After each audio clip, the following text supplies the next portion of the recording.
సుద్దగడ్డ పెద్ద కాలువల ఆధునీకరణ పనుల కోసం టీడీపీ ప్రభుత్వంలో తీసుకొచ్చిన నిధులను రివర్స్ టెండరింగ్ విధానం అంటూ గత జగన్మోహన్ రెడ్డి ప్రభుత్వం రద్దు చేసి మొత్తం సర్వనాశనం చేసిందని తెలుగుదేశం పార్టీ రాష్ట్ర అధికార ప్రతినిధి పిఠాపురం మాజీ ఎమ్మెల్యే వర్మ విమర్శించారు. పిఠాపురం నియోజకవర్గం యు కొత్తపల్లి మండలం నాగులపల్లి రమణక్కపేట తదితర గ్రామాల్లో ఏలేరు వరద ముంపు ప్రాంతాల్లో పార్టీ నాయకులతో కలిసి మాజీ ఎమ్మెల్యే వర్మ పర్యటించారు. ఇందులో భాగంగా ఏలేరు వరద ముంపుకు గురైన పంట పొలాలను మాజీ ఎమ్మెల్యే వర్మ పరిశీలించారు. పంట నష్టపోయిన రైతులతో మాట్లాడి వారిని ఓదార్చారు. అదేవిధంగా గ్రామాల్లో పర్యటించి ప్రజలను అప్రమత్తం చేశారు. ఈ సందర్భంగా మాజీ ఎమ్మెల్యే వర్మ మీడియాతో మాట్లాడుతూ జగన్మోహన్ రెడ్డి ప్రభుత్వం తీసుకున్న అనాలోచిత తప్పుడు నిర్ణయాల వల్లనే పిఠాపురం నియోజకవర్గం ఏలేరు వరద ముంపుకు కారణమన్నారు.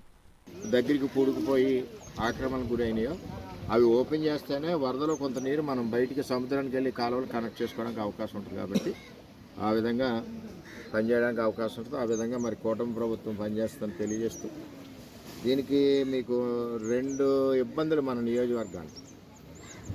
నీళ్లు లేకపోతే ఎండిపోతాం, అవును కదా.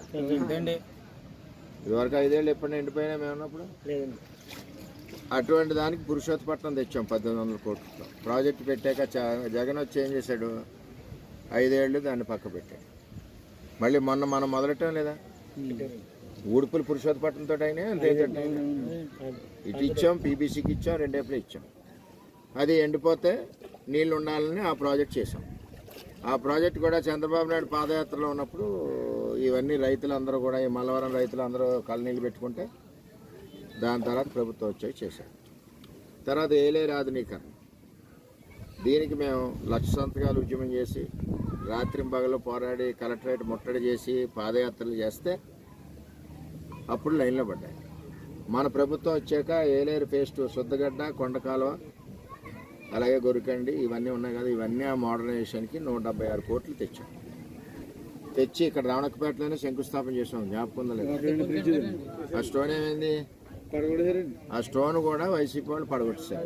పడగొట్టి రివర్స్ టెండర్ పేరుతో ఆ నిధులు వచ్చిన ప్రాజెక్ట్ని, శాంక్షన్ అయిన ప్రాజెక్ట్ని, పనులు మొదలెట్టిన ప్రాజెక్ట్ని, టెండర్ అయిపోయి పనులు మొదలెట్టిన ఏలేరు ఫేజ్ 2 అదే సుద్దగడ్డ కొండగాలు ప్రాజెక్ట్ని రివర్స్ టెండర్ పేరుతో ఆపేసి స్టోన్లు కూడా పాల్గొట్టేశారు. అక్కడ అయితే తర్వాత రివర్స్ టెండర్లో దాన్ని రద్దు చేశారు.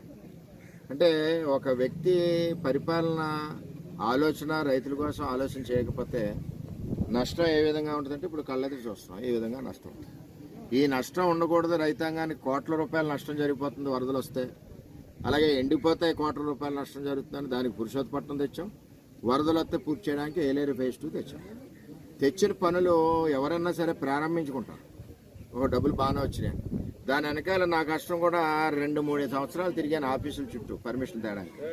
అవి తెచ్చి మొదలు పెట్టాక ఆపేయడం మా అందరికీ కూడా బాధాకరం. నేను ఇక్కడ మన రైతాంగం మీరే కాదు, మా ఊళ్ళో రైతులు కానీ అందరికీ కూడా 3 మండలాల్లో, ఇది ఒక గొల్లప్రోలు టౌన్కే కాదు, ఇది కొత్తపల్లి మండలం, రావణక్కపేట, మల్లవరాలు, ఇటు నాగులపల్లి, ఇవన్నిటిలో కూడా రైతాంగానికి ఇబ్బందికర పరిస్థితి. అటు మాదాపురం, కోలంక, దక్షిణార్సాపురం, అలాగే ఇంకా మన రాపర్తి, ఇవన్నీ కూడా ఇటువంటి ఇబ్బందులు ఉండకూడదని మనం అది తెచ్చి శాశ్వతమైన పరిష్కారం మన రైతులు చేయాలని ఆలోచించి తెచ్చి దాన్ని రద్దు చేశారు. ఇప్పుడు ఏంటంటే ఏదైతే ఎలక్షన్లో కూటమి ప్రభుత్వంలో చంద్రబాబు నాయుడు గారు మాట ఇచ్చారు, కళ్యాణ్ గారు మాట ఇచ్చారు, నేను మాట ఇచ్చాం. ఇప్పుడు మళ్ళీ దీన్ని తిరిగి టెండర్కి పిలిచి మళ్ళీ మొదటి నుంచి మొదలెట్టాలి. వైకుంఠపాలిలో పాము మింగేసినట్టు మింగేశారు గత ప్రభుత్వంలో. ఇప్పుడు మళ్ళీ మొదటి నుంచి పని మొదలెట్టి ఈ టర్మ్ లోపల మళ్ళీ మనకి ఇబ్బంది లేకుండా శాశ్వతంగా అన్ని గ్రామాలకి చేస్తామని చెప్పి తెలియజేస్తాం.